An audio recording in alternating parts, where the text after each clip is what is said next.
Hey, Celia Gates, creator of the Weather Forecast Way of Working and author of From Brainwave to Business. I'm not sure if you could see that because the light seemed to bounce back off it, but I'm speed reading through this book at the moment in the hope of sharing as much valuable information with you in as short a space of time as possible. So I've got about 3 minutes in which to do that. And today we're talking about how to get rich from your ideas. So that's a fantastic topic to be talking about. Well, riches from ideas come in all shapes and sizes. Direct riches from intellectual property can either come in the form of a license agreement whereby you own the intellectual property rights, having filed for your patent or your registered design or even your trademark, your branding, whatever it might be, having gained official ownership over your ideas by securing them. You can then go ahead and license this to a large organisation who may pay you a royalty. Now, there's a number of different things you need to consider when negotiating a licensing agreement, namely the territories that the agreement's going to be valid in. Where's the country in which this is going to originally be issued as an agreement? Under what law will it be challenged, should it ever be challenged? And for what territories? What's the scope of the agreement itself?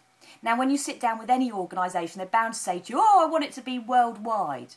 Well, pull out a map of the world and start looking at some of those smaller countries and ask them what they do in that territory and what they're doing in that territory and start claiming them back. Because you never know, you don't want to be restricting all of your options too soon.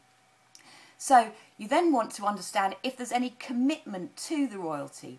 So are you going to have an advanced fee, for instance? Is there going to be an advance on the royalty payable to you upon signing the agreement?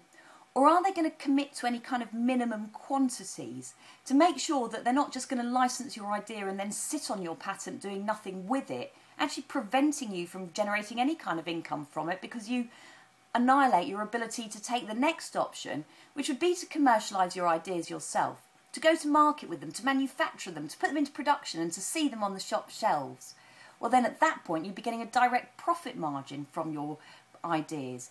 You'd be buying them off your manufacturer at one price and reselling them either via a retailer or a distributor direct to the end consumer at a marked up price that would allow you to take that profit from the top. So that's another option. Now, alternatively, you could just sell your patent entirely, but quite often that depends on the value of what that piece of paper is actually worth. The piece of paper itself, the idea, is worth very little until you can prove and test it in the market. So my advice to people is to test things on a small scale, to minimise the risk by knowing that certain people respond to this product and that they're prepared to pay that price in order to purchase it. At which point your offering's much more tasty, so to speak, to a large distributor or a manufacturer, and it will make it much easier for you to feel in a stronger position, able to negotiate the licensing deal it's really worth. So if you'd like help with any of that, please get in touch with me by signing up at FromBrainwaveToBusiness.com, and I'll look forward to supporting you on your route to high growth. Thanks for listening.